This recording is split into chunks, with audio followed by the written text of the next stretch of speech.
Welcome back to another episode of Sloppy Saturdays.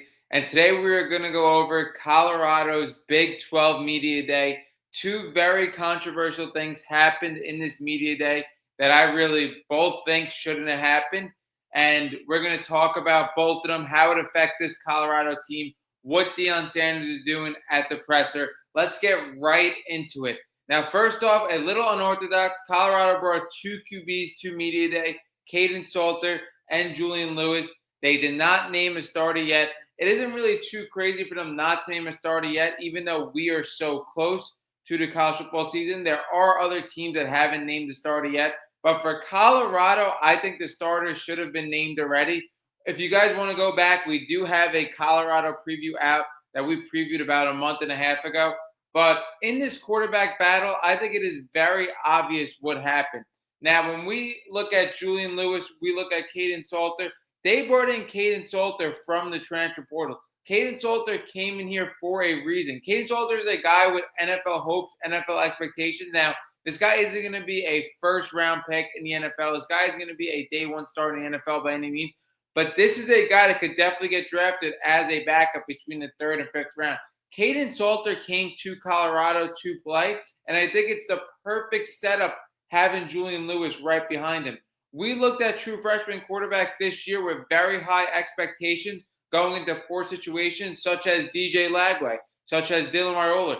Putting in a true freshman in a poor situation is just going to hinder their development. Now, I get it if you're a true freshman and this guy is the most talented guy you have in your quarterback room by far and he gives you the best chance to win, sure, go for it. But when you have a college football veteran like Caden Salter, a top quarterback transfer ad in the country. Not only that, we're talking about Caden Salter 2 years ago looked like the best dual threat quarterback possibly in the entire country. When we talk about 3,800 total yards, over 40 touchdowns in 2023, he looked like an absolute monster. I get it. It's in the American Conference, but he looked absolutely unstoppable. Last year was a little bit of a slower year for him, but you're talking about a guy that's a veteran in college football, a dual threat quarterback that Julian Lewis can learn under, and not only that, gives Julian Lewis time to develop, time to learn the playbook. For Julian Lewis, a great prospect, a guy that's committed to Colorado. He has at least 2+ years at Colorado to develop. There is absolutely no reason for Deion Sanders to throw him in right away into the fire when you have a veteran in Caden Salter that he could learn under, and then when it's his time, he can get ready. And parlayed with that, this Colorado team just isn't ready to compete in the Big 12, in my opinion, this year. So putting a true freshman in this situation, I just think it doesn't make sense at all when you have a quarterback as talented as Caden Salter. So I thought Colorado should have had their quarterback named as a starter already. There is no doubt in my mind that it should be Caden Salter, not only because Caden Salter came to play going into his year, going into the NFL, but he is the perfect person for Julian Lewis to learn under as well, and especially in this Colorado team that I think isn't ready to compete yet with the turnover they had. It is better to put in the veteran guy in college football. Now, getting into another quote Deion said in this Big 12 Media Day, he said that there should be a cap on what players can earn. There should be a salary cap in the NFL, like the NFL. I thought this was one of the most ridiculous statements you could possibly say. Now, if you're comparing salary caps to college football to the NFL, you can't even compare the two sports because they are set up so differently. A player isn't getting a direct salary from ownership like the NFL does.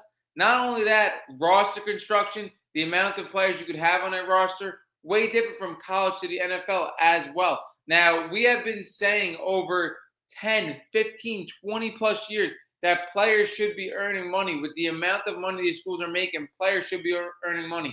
Now we found a way for players to thrive and earn money, and Deion Sanders is upset about this, when I'm pretty sure Deion Sanders was an advocate of these players being played. Now, he had blue chip guys like Shedeur Sanders, like Travis Hunter last year. Now they're gone, and now he's upset. I just think this is a horrible statement to make. Every player should be earning the max amount of dollars they could possibly earn. And I have news for Deion Sanders and college football as well. I get it. A guy like Bryce Underwood, who hasn't played a snap in college football, is getting $12 million. And people may look at that like that's ridiculous. Now, I think Bryce Underwood is going to be a stud, but there's going to be a point in time where people are paying five-star quarterbacks like Bryce Underwood or five-star players more than NFL players.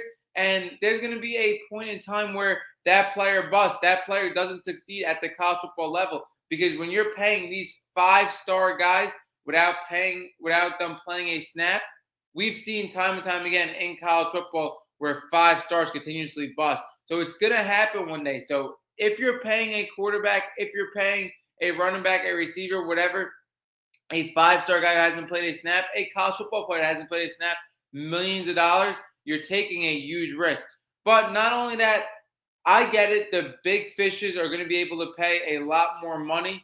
And again, Colorado isn't at that type of stature where they could compete with big programs with $10, $12 million deals. But again, that's what these coaches sign up for. These coaches know when they sign up for their jobs the amount of money that their boosters, their program has to spend on these players. That's what you sign up for. Very similar to pro jobs. When you're a pro GM, you know what you sign up for if you sign up for a small market team compared to a big market team.